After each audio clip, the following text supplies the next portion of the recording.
ഇനി ഏതെങ്കിലും വെജിറ്റേറിയൻ ഹോട്ടലിൽ പോയി ഭക്ഷണവും കഴിച്ച് ദേവികയ്ക്ക് പാർസലും വാങ്ങി പോവാം. അതെ, എന്താന്നറിയില്ല, ഇത് നല്ല വിശപ്പുണ്ട്.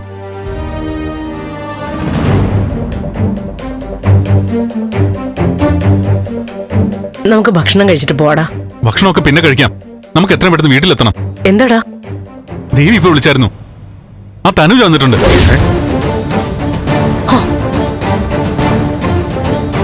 വീണ്ടും അവള് വഴക്കുണ്ടാക്കാൻ വന്നാവും. വെറുതെ വഴക്കിടാൻ മാത്രമല്ല അവളിപ്പോ വന്നിരിക്കുന്നത്. നമ്മുടെ വീട്ടിൽ താമസിക്കാൻ അവളുടെ പുറപ്പാട്. അവള് വീട്ടിനകത്ത് കയറി കഴിഞ്ഞു. സിദ്ധു, അച്ഛൻ വന്നേ, വാ വാ.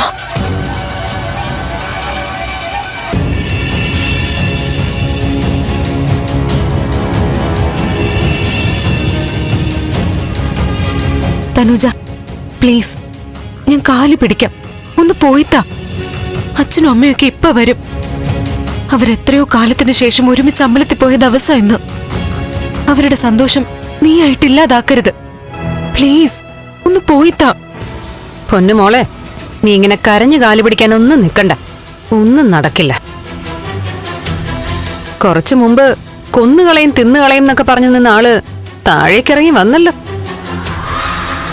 പിന്നെ അച്ഛനും അമ്മയും അമ്പലത്തിൽ പോയെന്ന് പറഞ്ഞല്ലോ. അപ്പൊ എല്ലാം കൊണ്ടും ശുഭദിനമാ. ഞാൻ വലതുകാല് വെച്ച് വീട്ടിൽ കയറിയതിന്റെ ഐശ്വര്യമാ അവരുടെ അമ്പലത്തിൽ പോക്ക്. അവര് കൊണ്ടുവരുന്ന പ്രസാദം അച്ഛനെ കൊണ്ട് എന്റെ നെറ്റിയിൽ ചാർത്തിക്കണം. തനുജ, പ്ലീസ്, നീ ഒന്ന് പോയിത്താ. മാറി നിക്ക്.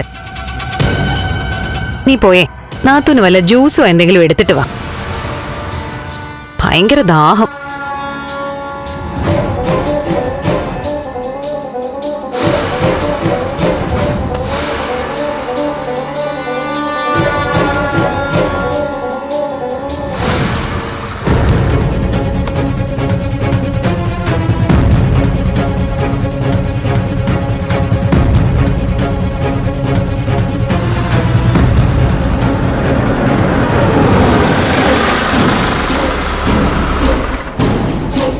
ഈശ്വര, അവര് വന്നല്ലോ.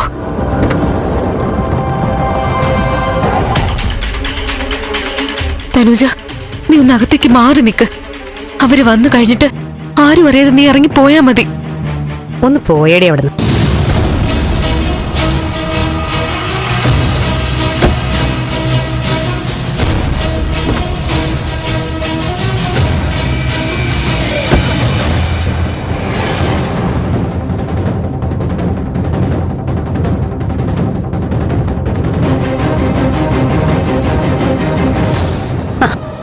Hi, good morning. എന്തിനാ നീ ഇവിടേക്ക് വന്നത്?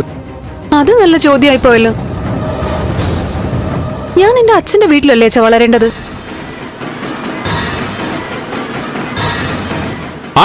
ആരടി നിന്റെ അച്ഛൻ?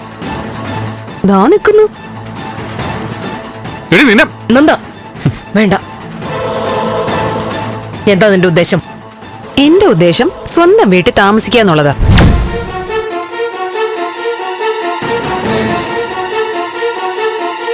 അത്യാവശ്യം കുറച്ച് ഡ്രസ്സും ഡോക്യുമെന്റ്സും ഒക്കെ ഞാൻ എടുത്തിട്ടുണ്ട്.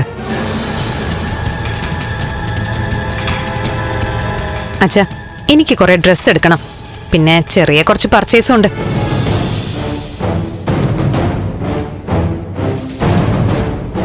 വീട് മാറി വന്നതല്ലേ, അതിന്റെ കുറച്ച് ആവശ്യങ്ങളുണ്ട്.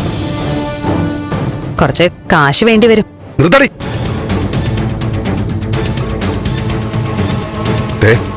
ആവശ്യമില്ലാത്ത പ്രശ്നം ഉണ്ടാക്കിയുണ്ടല്ലോ.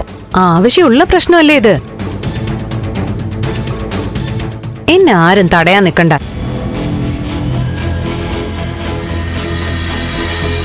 തനുജ, നീ കാര്യം വഷളാക്കരുത്, പ്ലീസ്. നീ ഇങ്ങനെ ഇവളോട് അപേക്ഷിക്കുന്നത് എന്തിനാ? നിന്നെ വെറുതെ വിടാൻ പാടില്ലായിരുന്നു.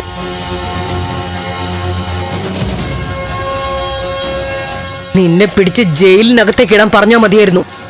എന്നിട്ട് എന്താ അത് ചെയ്യാത്തത്?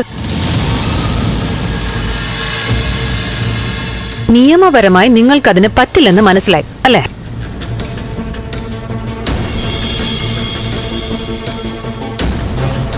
ഇനി എന്നെ ഇവിടുന്ന് മാറ്റാൻ ആർക്കും പറ്റില്ല.